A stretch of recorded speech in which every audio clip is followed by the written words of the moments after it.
और चूंकि इस समय चुनाव की शुरुआत हो चुकी है, अरविंद सिंह बीजेपी से हमारे साथ इस वक्त मौजूद हैं। सर्वेश पाठक पॉलिटिकल एनालिस्ट भी हमारे साथ। अरविंद जी, जैसा कि मैंने पहले ही कहा कि ये जो है साख की लड़ाई है और बीजेपी के लिए ये दाव इसलिए भी इम्पोर्टेंट है क्योंकि 370-35 से हटने के बाद ये पहली बार है जब वहां की जनता कुछ फैसला करने वाली है। क्या लग रहा है आपको, कितने ज्यादा आप अपने आप को यहाँ पर ये महसूस कर रहे हैं कि बीजेपी के फेवर में वहां की जनता वोट करने वाली है? देखिए, जम्मू कश्मीर का जो चुनाव है केवल बीजेपी के लिए नहीं तो पूरे भारतवर्ष के लिए बहुत महत्वपूर्ण है। और मुझे लगता है कि जम्मू कश्मीर की जो जनता है वो देश के लिए, राष्ट्रीय सुरक्षा के लिए, जम्मू कश्मीर के विकास के लिए और जम्मू कश्मीर से आतंकवाद के परमानेंट खात्मे के लिए वोट करना चाहती है। पहले के चुनाव को भी आपने देखा होगा, लोग घरों से निकलते नहीं थे, मुश्किल से 6% 7% वोटिंग होती थी। और आज मुझे आपके टेलीविजन पर यह देख के प्रसन्नता हो रही है कि अभी 7 बजा नहीं कि लंबी लंबी कतारें दिखाई दे रही है। ये लोकतंत्र के विजय का प्रतीक है, भारत में डेमोक्रेसी के विजय का प्रतीक है। और मुझे पूरी उम्मीद है कि भारतीय जनता पार्टी ने 370 और 35 से हटा के जो पहल की है और जो शांति व्यवस्था कायम की है और कश्मीर जिस तरह से विकास के राह में आगे चल पड़ा है, कश्मीर की जनता और जम्मू की जनता भारतीय जनता पार्टी को भरपूर समर्थन देगी।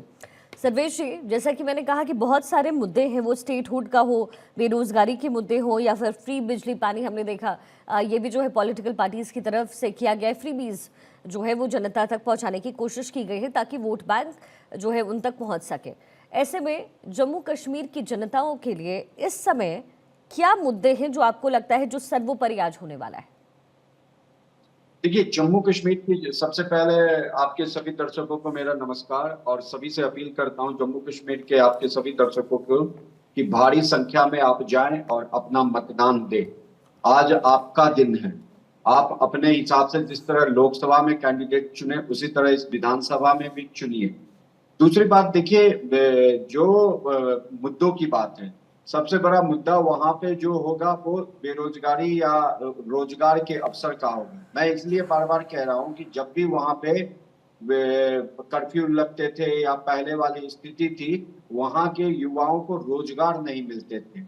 अगर सेंट्रल गवर्नमेंट की बात करें तो 2019 में जब इन्होंने आर्टिकल 370 और 35A वहां से उसका प्रभाव जम्मू कश्मीर से निरस्त किया और उसके बाद सेंट्रल गवर्नमेंट के द्वारा चलाए गए जितने भी प्रोग्राम थे और पॉलिसीज बनी और जो सेल्फ हेल्प ग्रुप बना और सेल्फ एम्प्लॉयमेंट की जो अपॉर्चुनिटी वहां के युवाओं को या बिजनेसमैनों को दी गई, वो अपने आप में सराहनीय कदम है। और हमने अपने सबने देखा था कि लोकसभा चुनाव में भी बड़ी संख्या में लोगों ने पार्टिसिपेट किया था। पहले लोग जो आतंकवादी चुनाव का बहिष्कार करते थे उसके डर से घर से नहीं निकलते नहीं थे। अब वो डर यहाँ नहीं है। लेकिन कहा जाएगा कि आतंकवाद तो अभी भी है, अभी भी हमारे सिक्योरिटी फोर्सेस वहां पे बलिदान दे रहे हैं, अपना आए दिन उनकी बलिदान हो रही है, तो वो एक अलग बात है। लेकिन जिस तरीके का पहले का माहौल था उस माहौल में बहुत चेंजेस हुआ है, इसमें कोई दो राय नहीं कि जो एक बेरोजगारी कह लीजिए युवाओं के जॉब का मुद्दा हावी होगा। दूसरी जो नेशनल कॉन्फ्रेंस और पीडीपी है, उन्होंने स्टेटहुड की जो अपने चुनावी घोषणा पत्र में कही है, मांग रखी है, तो वो जो है कुछ हद तक कश्मीर के क्षेत्र में ही प्रभाव डालेगा। जम्मू के क्षेत्र में मुझे ऐसा नहीं लगता कि अपना कुछ प्रभाव डालेगा। कश्मीर के क्षेत्र में इसलिए प्रभाव डालेगा कि अभी भी वहां पे अलगाववादी तत्व विचारधारा के कुछ न कुछ जिहादी है ही। भले आप देखिए वहां के लोगों ने अपने बच्चे को स्कूलों में भेजना शुरू किया, फुल अटेंडेंस स्कूल में होती है बिना कोई रोक के। अब वहां पे जो व्यापार की जो चीजें हैं, टूरिज्म कितने अच्छे तरीके से वहां पे डेवलप हुआ है। साथ ही साथ आप देखिए कि रेलवे लाइन अंदर कश्मीर तक पहुंची तो इसका फायदा वहां के लोकल्स को मिलने वाला नहीं, है। लोकल्स को तो हुआ है, लेकिन अरविंद जी मुझे ये बताइए कि स्टेट हुड का मुद्दा, ये जो आपकी जो अलग अलग पार्टीज है, जैसे कांग्रेस हो गई, एनसी हो गई, पीडीपी की तरफ से भी लगभग ये कहा गया, स्टेट हुड के मुद्दे पर ये पूरी चुनावी प्रक्रिया कराने की कोशिश पॉलिटिकल पार्टीज कर रही है। गृह मंत्री अमित शाह पहले ही कह चुके हैं, उन्होंने ये बात बहुत साफ तौर पर कही कि ये तो हम करेंगे ही, लेकिन पॉलिटिकल पार्टीज फिर भी उसको भुना रही है। इसका आपको नुकसान पहले भी लोकसभा चुनाव में हमने होते हुए देखा है, जब आरक्षण के मुद्दे को कांग्रेस लेकर के आई, जो आपने कहा नहीं वो सेंटिमेंट भी पैदा करने की कोशिश हुई। तो ऐसा नहीं लगता कि स्टेट हुड का जो मुद्दा है वो जम्मू कश्मीर में आप पे भारी पड़ सकता है? देखिए, जिस बात को संसद के अंदर सरकार कह चुकी हो और सरकार ने कमिटमेंट किया हो कि स्टेट हुड पूरी तरह से आएगा, उस पे बार बार क्वेश्चन मार्क खड़ा करना मुझे लगता है ये ठीक नहीं है, और जम्मू कश्मीर की जनता देख रही है इसको। और शिखा जी, मैं आपसे कहना चाहूंगा कि जम्मू कश्मीर की जनता ये भी देख रही है कि पहले की क्या स्थिति थी और अब क्या स्थिति है। पहले वहां पे पर्यटन चलता नहीं था, रोजगार की हालत खस्ता थी, सुरक्षा और शांति वहां पे नहीं थी। आज कश्मीर सहित संपूर्ण जम्मू कश्मीर में शांति है, सुरक्षा है, पर्यटन को जबरदस्त बढ़ावा मिला है, इंफ्रास्ट्रक्चर के क्षेत्र में विकास हुआ है, सरहदों तक सड़कें पहुंच रही है, तो वहां की जनता देख रही है, उनके बच्चों को शिक्षा मिल रही है, वहां पे स्वास्थ्य की अच्छी व्यवस्था हुई है। तो मुझे तो पूरा विश्वास है कि जेएंडके की जनता शांति, सुरक्षा, शिक्षा और विकास के पक्ष में वोट देगी। और उन्होंने देखा है कि जम्मू कश्मीर कांग्रेस और एनसी के गलत नीतियों के कारण कैसे जहालत में रही है, कैसे उसने नर्क भोगा है, कैसे परेशानी में जम्मू कश्मीर रहा है, ये वहां के लोगों के सामने है। मुझे पूरा विश्वास है कि जम्मू कश्मीर की जनता दोबारा आतंकवाद आए वहां पे ये पसंद नहीं करेगी, दोबारा वहां शांति व्यवस्था को खतरा पैदा हो ये पसंद नहीं करेगी। लेकिन फ्रीबीज के मुद्दे और जो चुनावी मुद्दे हैं वो भी बड़े इंपॉर्टेंट होते हैं अरविंद जी। इसी बीच देखिए, प्रधानमंत्री मोदी की तरफ से एक्स पर ये पोस्ट कर दिया गया है सुबह 7:07 पर प्रधानमंत्री मोदी का ये पोस्ट। उन्होंने वहां की जनता से अपील की है कि आप वोटिंग जरूर करें। भारत 24 आपका पसंदीदा चैनल भी ये अपील करता है कि आप वोट कास्ट करने जरूर जाएं, क्योंकि आपका हक है, और अगर आप अपने हक को पाना चाहते हैं तो आपके लिए वोटिंग बहुत जरूरी होती है। जी अरविंद जी, प्रधानमंत्री मोदी की तरफ से भी अभी पोस्ट हुआ है।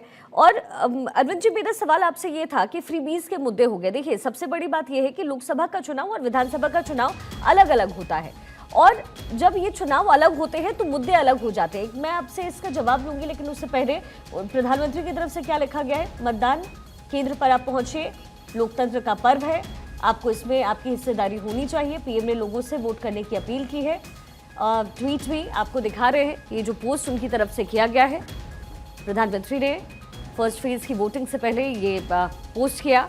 उन्होंने लिखा है, as the first phase of Jammu Kashmir assembly election begins, I urge all those in constituencies going to the polls today to vote in large numbers and strengthen the festival of democracy. I particularly call upon young and first-time voters to exercise their franchises. तो जो पहली बार मतदान कर रहे हैं उनसे भी appeal प्रधानमंत्री मोदी की तरफ से की गई है कि आप भारी मात्रा में पहुंचे और मतदान केंद्र पर जाकर के अपने मताधिकार का इस्तेमाल करें। जी अरविंद जी, मेरा सवाल आपसे ये था अरविंद जी कि चुनावी मुद्दे जो होते हैं वो अलग हो जाते हैं। लोकसभा चुनाव हो वो अलग होता है, विधानसभा चुनाव हो वो अलग होता है। हमने देखा है बीजेपी को लोकसभा चुनाव में बढ़त मिली, हम सबने देखा, तीसरी बार आप सरकार बनाने में कामयाब रहे। लेकिन कई ऐसे राज्य हैं जहां पर आपको नुकसान हुआ, जहां पर आप सरकार नहीं बना पाए। जम्मू कश्मीर में जो चुनावी मुद्दे हैं वो बिल्कुल अलग है। आप अलगाववाद की बात कर रहे हैं, आप कह रहे हैं कि अलगाववादी नेता जो है उनको वापस लाया जाएगा, लेकिन वहां की जो रीजनल पार्टीज है अरविंद जी, वो इसे ही चुनावी मुद्दा बता रही है। घोषणा पत्र पे उन्होंने कहा है कि अलगाववादी नेताओं को वापस लेकर के आएंगे। तो आपको नहीं लगता कि इसका नुकसान भी हो सकता है आपको? देखिए, वहां पर हम जमीन पर हैं, जनता के बीच में हैं, जनता के पास जा रहे हैं, और जनता ने देखा है कि अलगाववाद का क्या दुष्परिणाम होता है। जनता ये भी देख रही है कि जो पाकिस्तान के कब्जे में कश्मीर है वहां पे लोगों की क्या स्थिति है, और जो स्वतंत्र रूप से भारत के अधीन कश्मीर है वहां की क्या स्थिति है। जनता इसको देख रही है। जनता हमेशा तुलनात्मक अध्ययन करती है।